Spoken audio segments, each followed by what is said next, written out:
नमस्कार दोस्तों ज़िंदगी की आपाधापी में और समाचारों की खबरों की धक्कम पेल जो हमारे सामने रोज़ समक्ष हमारे सामने रोज़ प्रस्तुत की जाती है, परोसी जाती है।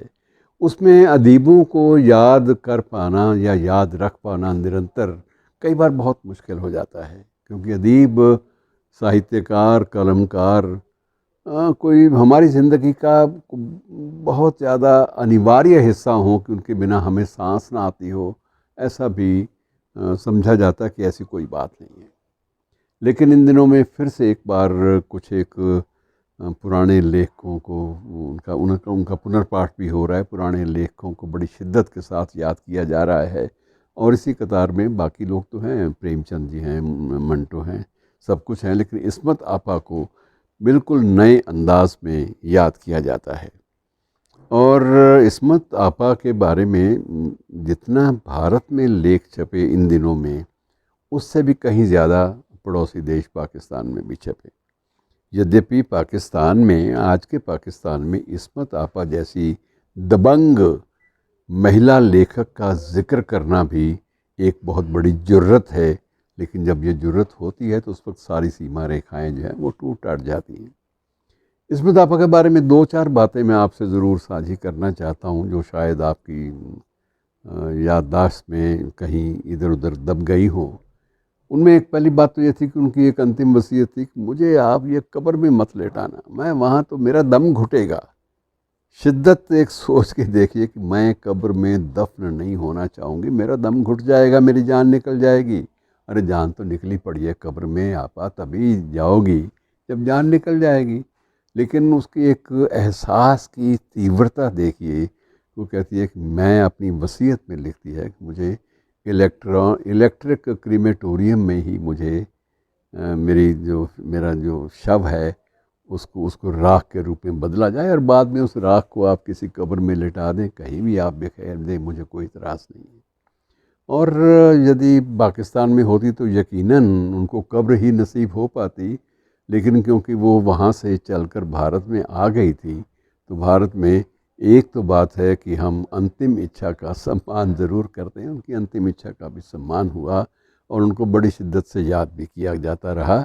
और उनकी याददाश्त, बाकी चीज़ें, बहुत सारी घटना मंटो से जुड़ी हुई, उनके मुकदमे, उनकी कहानियाँ, लिहाफ, इन सब के बारे में तो जिक्र अक्सर होता रहता है। लेकिन एक उनके व्यक्तिगत जीवन की एक घटना जिसका उल्लेख उन्होंने स्वयं भी एक बार किया था, वो था सफ़ेद घोड़ी।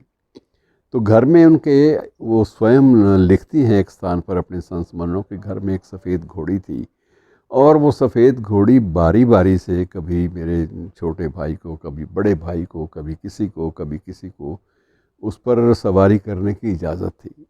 और इस्मत आपा लिखती हैं कि मैं बहुत छोटी बच्ची थी, लेकिन मैं हट करती थी कि मैं सफ़ेद घोड़ी पर ज़रूर बैठकर एक बार जाऊंगी, और ये मेरा वादा है कि मैं अपने इस इरादे में अवश्य कामयाब रहूंगी। तो एक बार क्या हुआ कि जब उन्होंने फ़ैसला कर लिया कि आज मैं सफ़ेद घोड़ी पर चढ़ूंगी, और उसके बाद भी उनका पीछे से उनका भाई आया, और भाई ने छलांग लगा के घोड़ी पर सवारी कर ली और घोड़ी को टांग मारी, उसको आगे बढ़ने का संकेत दे दिया, और रोती हुई इस्मत आपा उस घोड़ी के पीछे, सफ़ेद घोड़ी के पीछे रोती हुई निकली। मुख्य द्वार तक पहुंची तो मुख्य द्वार पर सबसे बड़ी बात ये थी कि मुख्य द्वार पर पहुंचते ही उनका जो आगे से अब्बा जान आ रहे थे। अब्बा जान उन दिनों में कोर्ट कचहरी करते थे बाकायदा, और अच्छे पद पे थे, प्रतिष्ठित व्यक्ति थे। तो उन्होंने देखा इस्मत को रोते हुए, तो उन्होंने पूछा, जो घोड़े का जो साइज था, घोड़े का जो प्रबंधक था, गुमाश्ता था इनका, तो उससे पूछा भी ये रो क्यों रही है। तो उसने कहा जी ये मचल रही है कि एक सफ़ेद घोड़ी पे सवारी करेगी। तो कहता है फिर उसमें काबिले इतराज़ बात क्या है, तुम लोग क्यों नहीं करने देते। तो उन्होंने कहा जी बेगम साहिबा ने रोका हुआ है कि लड़कियां सवारी नहीं कर सकती। तो हंस दिए अब्बा जी, और अब्बा जी ने हंसते हंसते बेटे को इशारा किया कि तुम नीचे आए, और इस्मत आपा को घोड़ी पर, सफ़ेद घोड़ी पर बैठाया, और साइज से कहा कि जाओ इसको कुछ चक्कर लगवा के लेके आओ, तब तक जब तक ये खुल खुल कर हंसे नहीं, खिलखिला कर नहीं हंसे, और स्वयं भी इस्मत को ये संदेश दिया कि बेटे जब तसल्ली हो जाए तब उतर आना, ताकि उसके बाद घर के काम धंधे चलते रहें। और 3-4 चक्कर काट के इस्मत को लगा कि अब तो मेरी फतह हो गई है, और उस फतह की उस मुद्रा में खिलखिलाती हुई 3-4 चक्कर अपनी कोठी के लगाने के बाद वो वापस उतरी। मतलब अपने हठ की इतनी ज़्यादा वो पक्की होती थी कि अपनी ज़िद को कभी भी किसी की सनक पर ख़त्म नहीं होने देती थी, सनक की वेदी के ओर कुर्बान नहीं होने देती थी।